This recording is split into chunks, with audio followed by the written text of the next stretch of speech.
അവർക്ക് ഇഷ്ടമായോ എന്ന് ഞാൻ ചോദിക്കുന്നില്ല, കാരണം മുഖത്തത് കാണാനുണ്ട്. ഞങ്ങൾക്ക് ആകെ ഉണ്ടായിരുന്ന 2 കണ്ടീഷനാ. ഒന്ന് സിമ്പിൾ ആയിരിക്കണം, പിന്നെ ഒരു മോഡേൺ ലുക്ക് ഉണ്ടായിരിക്കണം. ഇത് രണ്ടുപേരും വന്നിട്ടുണ്ട്. അല്ലേ? സത്യത്തിൽ ഷൂട്ട് ചെയ്യുമ്പോൾ ഇത് ഇത്രയും നന്നോന്ന് ഞാൻ പ്രതീക്ഷിച്ചില്ല. Thank you Avinash.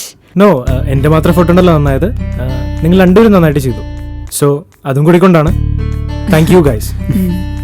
പിന്നെ കുറച്ചുകൂടി ബഡ്ജറ്റ് ഉണ്ടായിരുന്നു, നമുക്ക് കുറച്ചുകൂടി സ്റ്റൈലിഷ് ആക്കായിരുന്നു.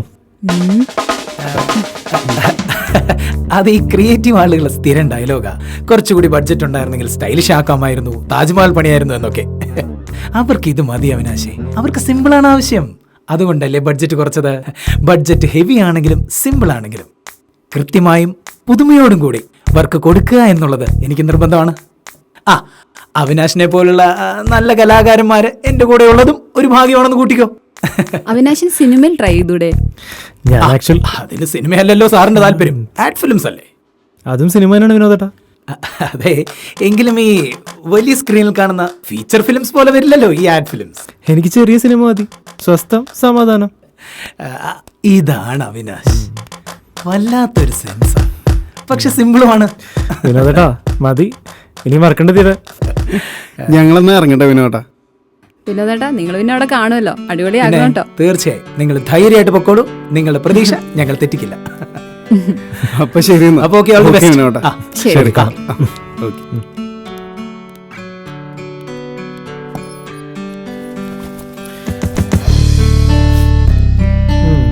സാറിന് ഈയിടയ്ക്കായിട്ട് നമ്മളോടുള്ള ബഹുമാനം കുറച്ച് കുറഞ്ഞുണ്ടോ എന്നൊരു ഡൗട്ട്. അയ്യോ, അങ്ങനെയൊന്നും പറഞ്ഞേക്കല്ലേ അവി. എനിക്ക് നിന്നോട് ബഹുമാനം മാത്രല്ലേ ഉള്ളൂ. ഇത്രയും ബജറ്റ് കുറഞ്ഞ ഒരു വർക്ക് പോലും ഇത്രയും നന്നായിട്ട് ചെയ്ത നിന്നോട് എനിക്ക് ബഹുമാനം കൂടിയിട്ടേ ഉള്ളൂ. അതെ, എന്തായി പേയ്മെന്റ്? ശബ്ദം കേട്ടില്ലേ?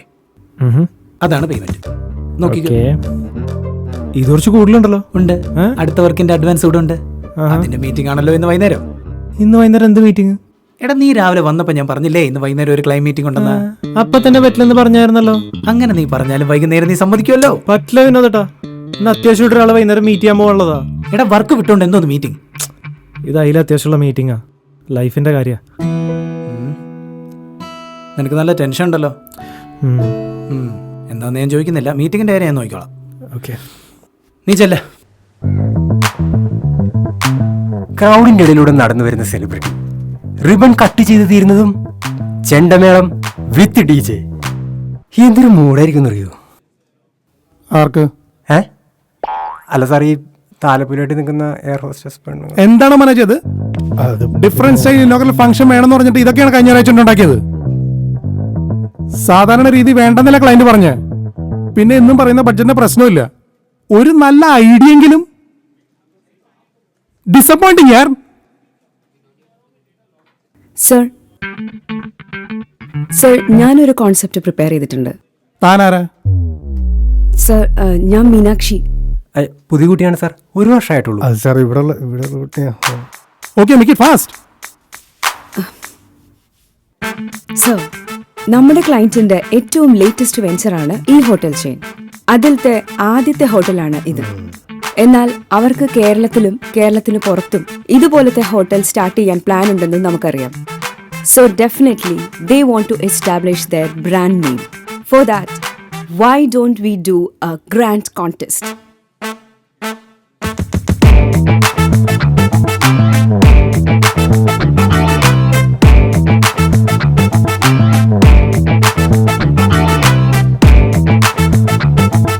അങ്ങനെ ഫിനാലെ നടത്തുന്നത് ഈ ഇനോഗ്രേഷൻ ഡേയുടെ അന്നായിരിക്കും. നല്ലൊരു ചാനലായിട്ട് ഒരു ടൈപ്പ് കൂടി ഉണ്ടെങ്കിൽ ക്ലയന്റിന്റെ ബ്രാൻഡ് നെയിമിന് കിട്ടുന്ന റീച്ച് വളരെ ഹ്യൂജ് ആയിരിക്കും sir. That's also. Thank you. ഇത്തിരി ലാർജ് സ്കെയിൽ ആണല്ലേ? സാർ, കുറച്ച് ചിലവുള്ള. It's good. Meenakshi, congrats. Thank you sir. Will go with this idea. Manoj, you handle it. Okay, നമുക്ക് thank you sir.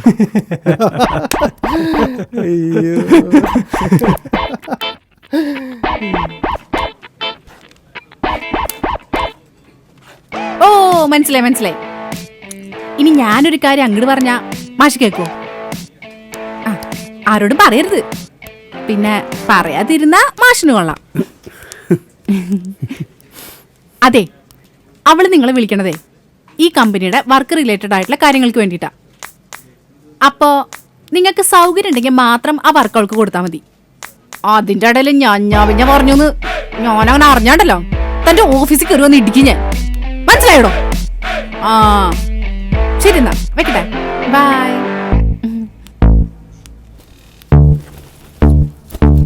Good morning Meenu. Hi Lucky, good morning. Matching. എന്തൊരു mood off? ഏയ് ഒന്നുമില്ല. നീ എന്താ ലേറ്റ് ആയേ? ഞാനല്ലെങ്കിൽ ഭയങ്കര നേരത്തെയാണല്ലോ ഇവിടെ വരാറ്. നീ മൂഡ് ഓഫിന്റെ കാര്യം പറ. പോരട്ടെ. അവരെന്റെ കോൺസെപ്റ്റ് എടുത്തു, എന്നിട്ട് വർക്ക് ആ മനോജിന് കൊടുത്തു. അടിപൊളി. അതിന് നീ എന്തിനെത്ര ദുഃഖിച്ചിരിക്കണ്? ഞാൻ വിചാരിച്ചു വേറെന്തോ സംഭവിച്ചു. ഇതിൽ കൂടുതൽ ഇനി എന്ത് സംഭവിക്കാനാ? ആ എം ഡിക്ക് എന്റെ പേര് പോലും അറിയില്ല ലക്കി. ഉറക്കം ഒഴിച്ചിരുന്ന് കോൺസെപ്റ്റ് ഉണ്ടാക്കിയത് മുഴുവൻ വേസ്റ്റ് ആണ്. വേസ്റ്റ് ആയെന്ന് ആരാ പറഞ്ഞ? അവരതിഞ്ഞല്ലേ എടുത്തത്. നിനക്ക് അതിന്റെ പ്രയോജനം കിട്ടാണ്ടിരിക്കില്ലല്ലോ. കിട്ടി. എം ഡിയുടെ കയ്യിന്ന് രാവിലെ തന്നെ വലിയൊരു കൺഗ്രാറ്റ്സ്. ഓ, രാവിലെ തന്നെ കൺഗ്രാറ്റ്സ് കിട്ടിയിരിക്കുകയാണോ? ഗൊജ്ജ് ഗള്ളി. എന്റെ വക ഒരു കൺഗ്രാറ്റ്സ്. കാലത്ത് തന്നെ ഇളക്കാൻ വരല്ലേ? ഞാൻ ഓൾറെഡി റിലേ ഒക്കെ കട്ടായി ഭ്രാന്ത് പിടിച്ചിരിക്കുക അവിടെ. അതിന് നീ ഇത്ര ഇമോഷണൽ ആവണെന്തിനാ മീനു? അതിന് മാത്രം ഇപ്പൊ എന്താ ഉണ്ടായേ? എനിക്ക് ആക്ച്വലി വർക്ക് പോയത് നല്ല വിഷമം.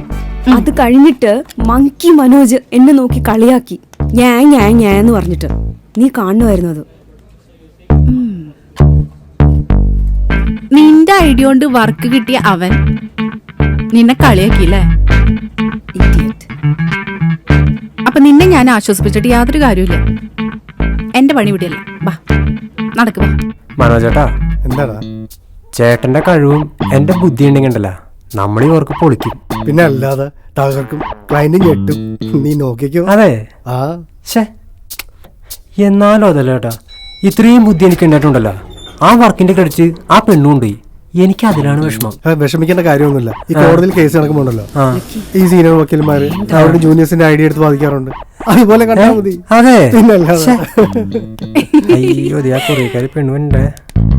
താനിങ്ങനെ എത്ര കാലം മറ്റുള്ളവരുടെ ഐഡിയ കൊണ്ട് ജീവിക്കും മനോജെ? അല്ല, അറിയാൻ വയ്യാണ്ട് ചോദിക്കുക. എത്ര കാലമായാലും എം ഡി ഹെൽപ്പിച്ച ചെയ്യാതിരിക്കാൻ പറ്റുമോ? സ്വാഭാവികം. താൻ എന്തൊരു തോൽവിയാടോ. മറ്റുള്ളവരുടെ ഐഡിയ വേണം, എന്നിട്ട് അവരോട് ഒരുമാതിരി പുച്ചോ. ഒരു കുഴപ്പമില്ല.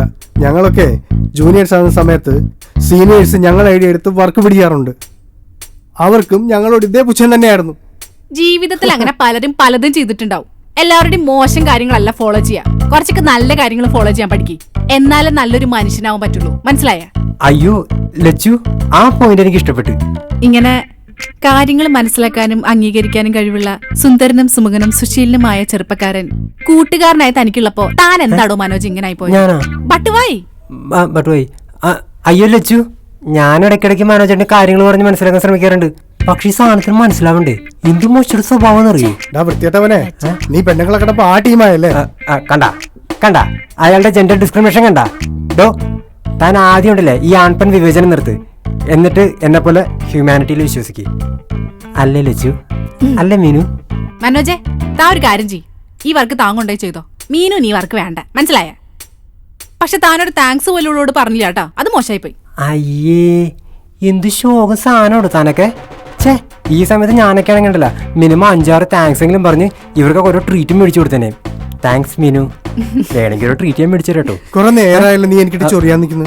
മനോജേട്ടാ, ഞാനൊരു സത്യം പറയട്ടെ, എനിക്കിപ്പോ അതിന് നല്ല വിഷമമുണ്ട്. നീ കുറെ നേരം